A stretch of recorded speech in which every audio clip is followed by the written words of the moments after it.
Take a moment and look at your calendar for next week. If it looks like a game of Tetris where you're currently losing, if every hour is a different color, a different client, and a different fire to put out, then we need to have a very honest conversation. You've probably told yourself that this is what success looks like. You've got the clients, you've got the revenue, and people are actually willing to pay for your expertise. But there is a silent, creeping trap in the service business that most founders don't realize they've walked into until it's too late. I call it the linear ceiling. It's the moment you realize that your income is perfectly tied to your exhaustion. If you stop working, the money stops. If you want to double your revenue, you have to double your hours. But you're already out of hours. You've built a cage made of high-paying Zoom calls.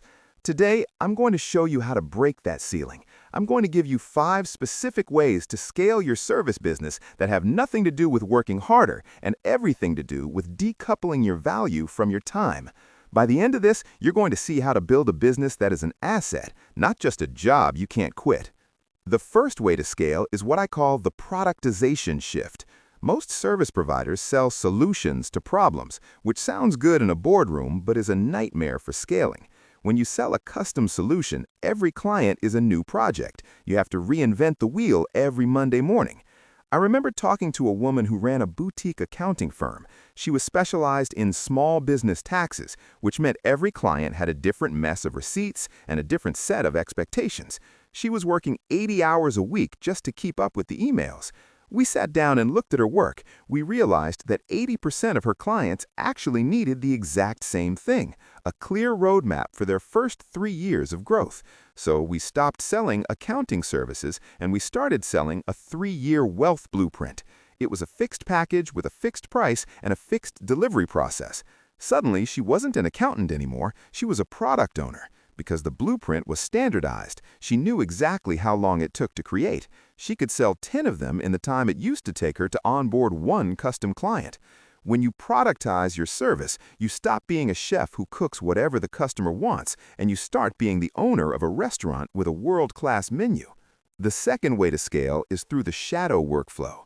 Most founders are the hero of their business. They take pride in being the only one who can do the work at a certain level, but that pride is actually your biggest bottleneck. Scaling requires you to move the magic from your head into a machine. I call it the shadow workflow because it's the invisible architecture that happens behind the scenes while you're talking to clients. Think about a high-end videographer I worked with. He was the only one who could edit his videos because he had a specific look. He was stuck in the editing bay until 2 a.m. every night. We spent 2 weeks documenting his look. We created a color grading library, a sound design checklist, and a specific pace and rhythm guide. We built a shadow workflow that a junior editor could follow. Julian didn't have to be the one moving the clips. He just had to be the one giving the final 10% of soul at the end. He went from editing 2 videos a week to overseeing 20. He moved from being the laborer to being the creative director. If you can't write down your process on a single sheet of paper, you don't have a business, you have a talent, and talents don't scale. If you're listening to this and you feel like you're currently the only one who can do what you do, if you're terrified that the whole thing would fall apart if you took a Friday off, we need to get you some air. Most founders are so buried in the doing that they never find the time to build the machine. If you want to start fixing your business today and actually find the gaps in your workflow, we've put together a free checklist for you. It takes exactly 15 minutes to complete, and it's designed to help you reclaim 10 or more hours of your week by identifying the hero tasks you need to stop doing immediately. You can find the link in the description below. It's the first step towards moving from the Tetris game back into the driver's seat. The first way to scale is asynchronous delivery. We've been brainwashed into thinking that value requires a live meeting. We think that if a client pays us a lot of money, they deserve an hour of our time on Zoom. But that is a lie. Your client doesn't want an hour of your time, they want the answer to their problem. Every live meeting is a synchronous tax on your life. I knew a business consultant who was drowning in strategy sessions. His whole day was back-to-back calls. We moved him to an asynchronous model.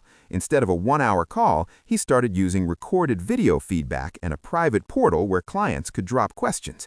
He could answer 10 questions in the time it took to do a quick 30-minute call. More importantly, the clients loved it because they could watch his advice on their own time and reference it forever. He stopped being a calendar slave and started being a knowledge source. When you move to asynchronous delivery, you reclaim the power of your own schedule. You move from reacting to producing. The fourth way to scale is high-leverage specialists. Most founders, when they finally decide to hire a virtual assistant to help with everything. This is a massive mistake. When you hire a generalist, you have to spend all your time managing them. You've just traded a task for a management burden. To scale, you need to hire specialists for the specific components of your shadow workflow. If you're a copywriter, don't hire an assistant, hire a world-class lead researcher. If you're a designer, hire a technical illustrator. You want people who are actually better than you at one specific part of the process. I remember a founder who was struggling to scale his marketing agency. He was trying to do all the strategy and the execution. He finally hired a data analyst whose only job was to pull the weekly reports. That one hire saved him 15 hours a week of staring at spreadsheets, work he was mediocre at anyway. It allowed him to spend those 15 hours on high-level sales calls. He didn't just hire a person, he bought back his own genius. The fifth and final way to scale is the Veblen shift, or value-based pricing. Most service providers price based on market rates or hourly fees. This is a race to the bottom. If you charge by the hour, you're literally being punished for being efficient. The better you get at your job, the less money you make. The top 1% of service providers price based on the risk of failure or the value of the outcome. I like to think of the story of the technician who was called to fix a massive power plant that had gone dark. He walked in, tapped a single pipe with a hammer, and the lights came back on. He sent a bill for $10,000. The owner was outraged and asked for an itemized invoice. The technician wrote, "Tapping with hammer, $1. Knowing where to tap, $9,999. When you scale, you're selling the knowing where to tap. You're selling the years of mistakes you've made so the client doesn't have to. When you price for results rather than hours, your margin becomes infinite. You can work with fewer clients, deliver better results, and have the profit you need to hire the specialists who make the machine run. The transition from a labor-based service to a system-based service is the hardest psychological leap a founder can make. It requires you to kill your own ego. You have to be okay with the fact that the business can succeed without you being the smartest person in every room. You have to stop looking for the grind to validate your worth.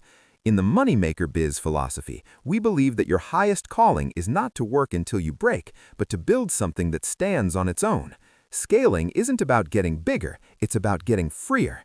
It's about building a business that serves your life rather than a life that serves your business. The world is full of successful people who are miserable because they have no time. They have the car, the house, and the title, but they're tethered to a laptop until 10 p.m. every night. That isn't success, that's a high-end prison. True success is the ability to walk away from the machine and know that it's still humming, still delivering value, and still growing.